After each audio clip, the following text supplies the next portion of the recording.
Shalom jemaat Tuhan, welcome to Gibeon Church. Di sini bukan tempat untuk orang sempurna, tapi tempat di mana kita disempurnakan melalui kuasa Injil dan kasih karunia Tuhan kita Yesus Kristus. Minggu ini kita masuki minggu ke-43 dari Perenungan Katekismus. Saya akan membacakan pertanyaannya dan bersama-sama kita membacakan jawaban dan juga ayat Alkitabnya.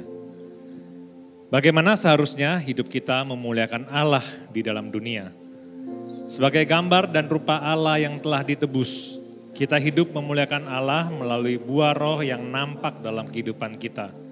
Melakukan pekerjaan baik yang telah dipersiapkan Allah sebelumnya dan memberitakan Injil kepada semua orang.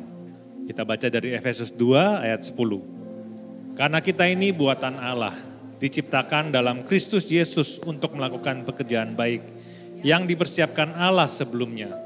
Ia mau supaya kita hidup di dalamnya. Silakan duduk Bapak Ibu sekalian.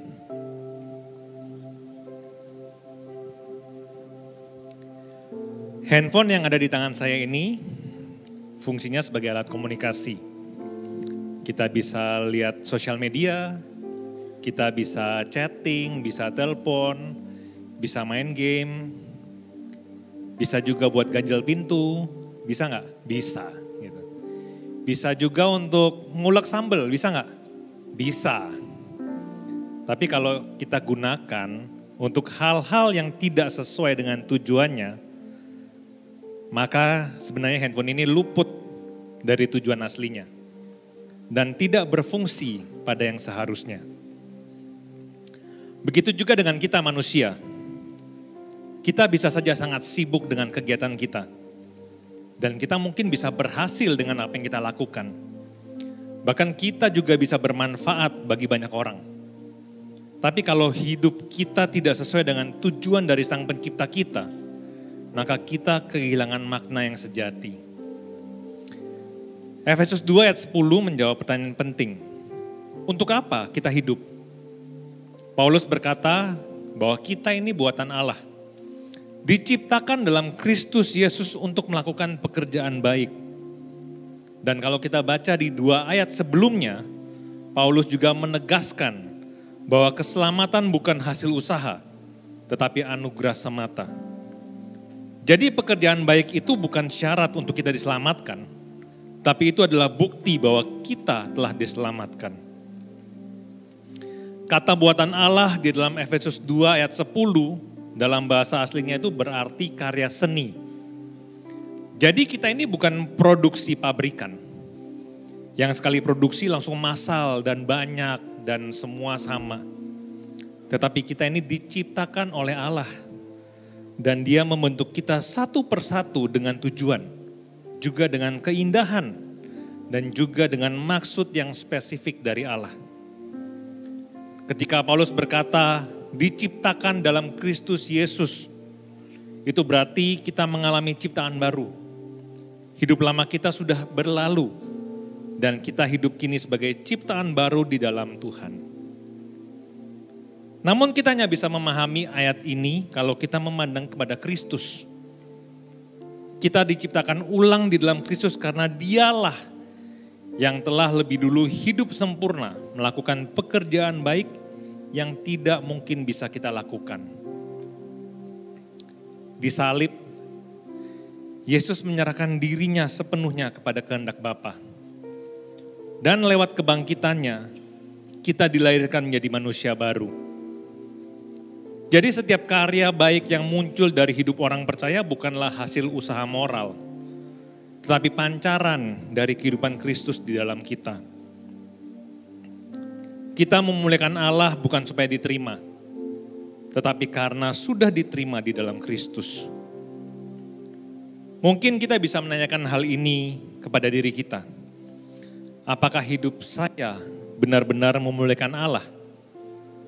Atau hidup saya hanya sekedar membuat diri saya tampak lebih baik? Kadang kita mungkin rajin melayani. Kita juga mungkin bekerja dengan keras. Atau bahkan kita rajin berbuat baik. Tetapi sebenarnya tujuannya adalah supaya orang melihat kita. Bukan supaya Allah dikenal. Kita ingin dihargai. bukan supaya Kristus dimuliakan. Padahal hidup yang memuliakan Allah itu bukan hanya soal apa yang kita lakukan, tetapi siapa yang membentuk hati kita.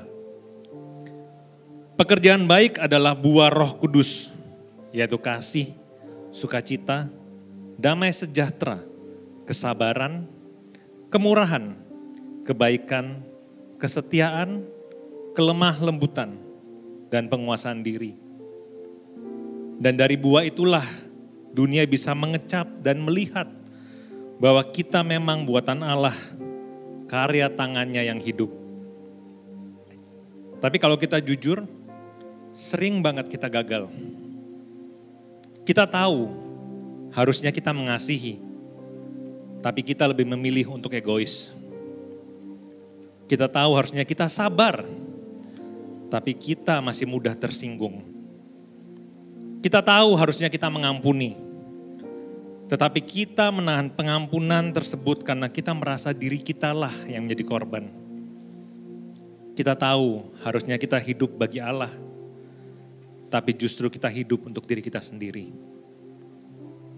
Disinilah Injil menjadi kabar baik. Kristus tidak hanya menebus kita dari hukuman dosa, tetapi juga memerdekakan kita dari kuasa dosa. Ia memberi kita Roh Kudus yang menuntun, yang mengubahkan, dan juga memperbaharui kita hari demi hari. Jadi setiap kali saat kita jatuh, kita tidak perlu bersembunyi dari rasa bersalah. Kita dapat kembali kepada salib, tempat di mana Kristus memulai karya penciptaan baru di dalam kita. Dan dari sana kita bangkit lagi untuk hidup dalam pekerjaan baik yang sudah Allah siapkan. Saya undang kita semua bisa bangkit berdiri. Mari kita merenungkan dengan jujur. Apakah hidup kita sedang kita pakai sesuai dengan tujuan Sang Pencipta? Atau hidup kita sedang kita pakai untuk tujuan pribadi kita? Jangan kita berhenti hanya di rasa bersalah, tetapi kita bisa datang kepada Kristus meminta hati yang baru, hati yang mau dibentuk dan dipakai untuk memuliakan Allah. Karena pada akhirnya hidup yang paling indah bukanlah hidup yang nyaman, tetapi hidup yang sesuai dengan rencananya. Kita ini buatan Allah, diciptakan dalam Kristus Yesus untuk melakukan pekerjaan baik yang sudah Allah siapkan. Dan kiranya hidup kita menjadi karya seni Allah yang hidup, yang memancarkan kemuliaan Sang Pencipta di tengah dunia yang gelap ini. Silakan berdoa.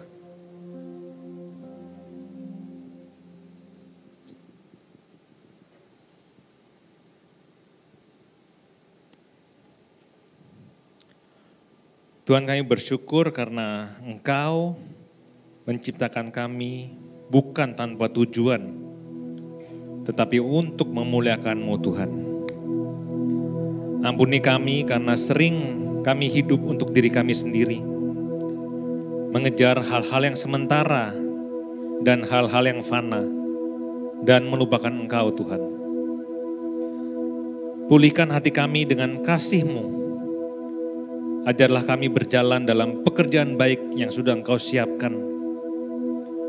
Roh Kudus bantu kami, bentuk kami, supaya hidup kami menjadi pantulan kemuliaan Kristus, baik di rumah kami, dalam pekerjaan kami, di gereja kami, dan juga di dalam dunia ini. Hanya di dalam nama Yesus kami telah berdoa. Amin.